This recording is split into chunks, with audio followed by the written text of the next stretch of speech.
Hi, my name is Christopher Zacharias. This is my training for my conflict resolution plan. Some of the topics we're going to go over today is the purpose of the plan itself, how it works. We're going to talk about the benefits of it, the challenges. We're going to have a discussion prompt where we're going to talk about what to do in certain situations, and then we're going to talk about the best practices when it comes to the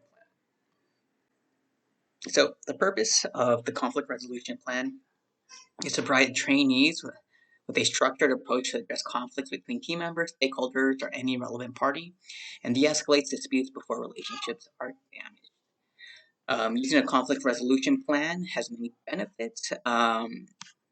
Increases communication between all members, especially the two parties that um, are having issues with each other.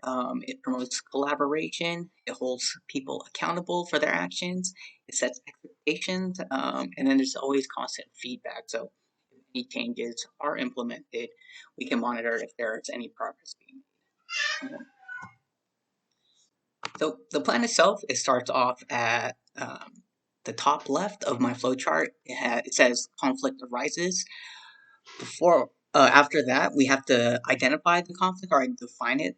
Um, and then depending on who is involved, if the supervisor can uh, address the problem between two members, or if, let's say, the BCBA on the case has a problem with, let's say, a teacher or any stakeholder, you can say, it can either escalate to talking to like the clinical director, or if not, um, handle the situation themselves. But in any case, we're gonna try to use active listening. We're gonna use empathy. We're gonna try to see the problem from their end.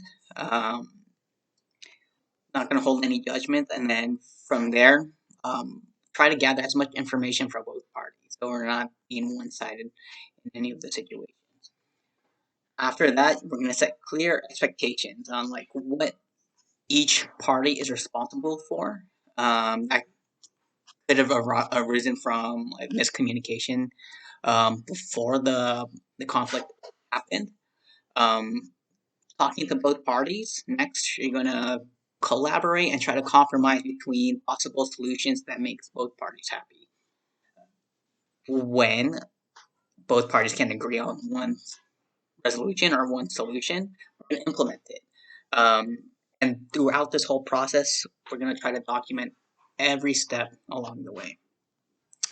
After that first solution is implemented, there's going to be a constant follow up. So we're going to monitor the solution, see if that specific solution is working. Let's say the new intervention is working or a new mode of communication is implemented. We're going to evaluate the effectiveness of that solution. So we have to make that the conflict measurable and observable somehow, and that will really help. What really helps that out is earlier in the flowchart we talked about defining the conflict. We can define the conflict. We can measure the conflict. If adjustments are needed, we're going to include those adjustments in the plan. And if we don't have enough resources, or if there are additional, I guess, yeah, additional resources or supports needed, the supervisor, the BCBA, will be in charge of getting those resources to the team members, or if conflict is happening with a teacher or a caregiver, the BCBA will try to help and get additional resources so that problem can be fixed.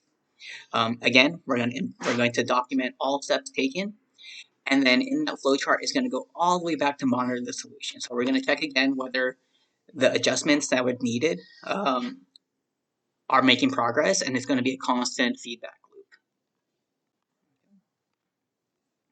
Some of the challenges that come with the conflict resolution plan is that some people may be resistant to change. You might have some team members stuck in their ways. One way you could address that is like having like certain checklists, or let's say BT or RBT is resistant to a change from the resolution plan. You can have like a fidelity checklist with things. If going into the conflict resolution plan, the two parties don't trust each other. They might start taking things personally, which is not which is what we want to avoid using this conflict plan. Um, Also, another challenge when it comes to the plan is depending on the complexity of the problem.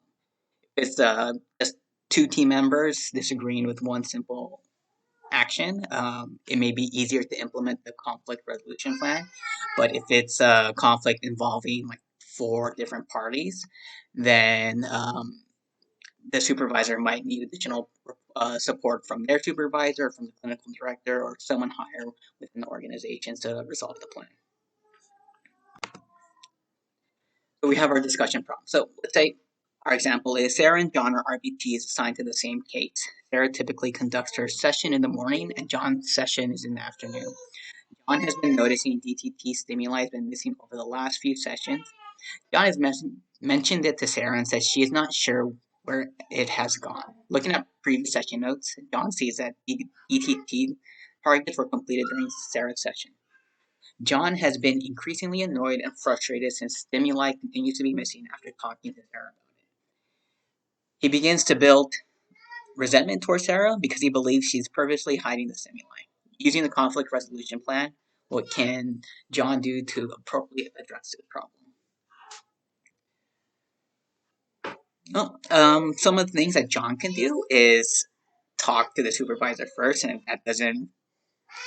if that doesn't happen or if that doesn't help, um, have like another mediator to act as a third party to help resolve the problem. From there, you could think of possible solutions of what they can do. Let's say John and Sarah have they start assigning like a bin. They assign a bin where they keep all DTT stimuli and have a checklist at the end of the sessions to show that they put it back or have their signature so they know that they signed off on it.